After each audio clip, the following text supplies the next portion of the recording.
The Chicago Bulls travel to Brooklyn tonight to take on the Nets for the fourth time this season. So far, the Nets have had the upper hand in all three meetings, but that was against the previous iteration of the Chicago Bulls. So the big question is, can this new roster finally take a game away from Brooklyn? So far, we've had a 1 to 2 game sample size of what these new guys could look like. Some of it has been very impressive, and some of it has left some unanswered questions. Hopefully we get a little closer to answering some of those questions after tonight's game. Latest news in is that Tre Jones and Josh Giddey have been upgraded to doubtful for tonight, both with hamstring injuries, and Jalen Smith is questionable with a right calf strain. Unless this changes again, I'd say it's unlikely to see any of them suit up for a game or two more, and would make absolute sense to leave them out until after this weekend's upcoming All-Star festivities. So while this game is hopefully a revenge game, it's still very much an evaluation game for these new Chicago Bulls players. I want to see Simons come out and play more like he did in his first outing against Toronto, as he wasn't as impressive in the Nuggets game. However, as I've said in our previous conversations, it's the speed at which he releases his shot that really has impressed me so far. He just needs to be making sure that he's getting into the right positions and hitting the shots and putting them down. Sexton seems to have won over the masses after his performance and energy against Denver. So I want to see if he continues to do this again. He was mic'd up as well, so we were getting to listen to a lot of the skits and the authorization that he came forward with. I mean, he was really commanding everybody to move. And the thing as well that was impressive about Sexton on the mic'd up situation was that he was talking basketball. It was all about the game. It was all about what he wanted players to do, how things would go. It was none of this messing around or trying to be funny for the mic and for the audience that's listening to him. And I liked that side of him. I'm still not completely sold on Sexton.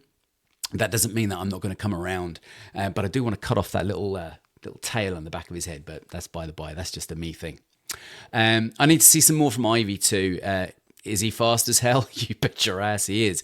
I always referred to Io as the Roadrunner because of his quickness, but we may very well have Roadrunner 2.0 in Jaden Ivey if he can control that speed effectively. At the moment, he is kind of moving around the court quite fast and not quite looking comfortable getting to his positions to take his shots, not quite looking comfortable running the ball. He made one really kind of strange play against the Nuggets where he was bringing the ball up from the half court. He started dragging the ball behind him like he was looking for a pass. I mean, you're telegraphing the fact that you're looking for a pass there straight away, which isn't exactly a high basketball IQ thing to do. And when it wasn't really happening for him in front, it wasn't unfolding the way he needed it to, he still tried to force the pass, and it turned into a turnover. Now, was this on the Chicago Bulls and the rest of his team for not finding position correctly? Very well may have been. It was off camera. It was hard to see and hard to tell exactly who was at fault. But at the same time, Ivy still didn't read the whole thing very well. So I'd like to see an improvement on that for him. And the actual thing I'd like to point out on that as well is that just goes to show how effective and how productive Josh Giddey really and truly is, because he does do turnovers as well, but you'd wonder sometimes, are they entirely on him? Or like this situation, could that potentially be sometimes on the fact that the players aren't reading what he's trying to do particularly well because they're all trying to get acclimatized to one another? And that could very well be the case. But it also shows how good and how accurate Josh Giddey is at getting the ball to his teammates. So the sooner we see him back in regards to watching how this team plays out and works with him, the better. Yes, it would make sense to bench him, sit him, leave him out for longer to recover, to mind that leg, to make sure that he's okay. And there has even been conversation about leaving him out for the rest of the season. I'm not so sure I'm behind that. And the reason for this is because, yes, I see the sense behind it, but I also want to see what these new guys have got running the floor alongside Giddey and the way he provides the ball. I mean, we saw 3 lobs in the Nuggets game the other night. I think that's more than we've seen all season from this team.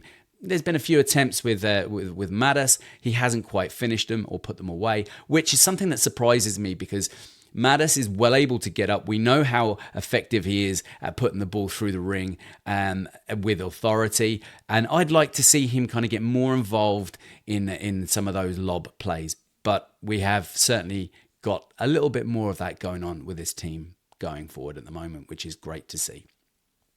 Nick Richards is an interesting one for me as well, as against the Nuggets he was showing desire and hustle, something we haven't seen much of at the centre position for a very, very long time. I was thoroughly enjoying it. He was on the floor, he was moving his feet, he was help defending. It was really good to see, and again, like that, I want to see this continue and develop or unfold more as these players play together more and more.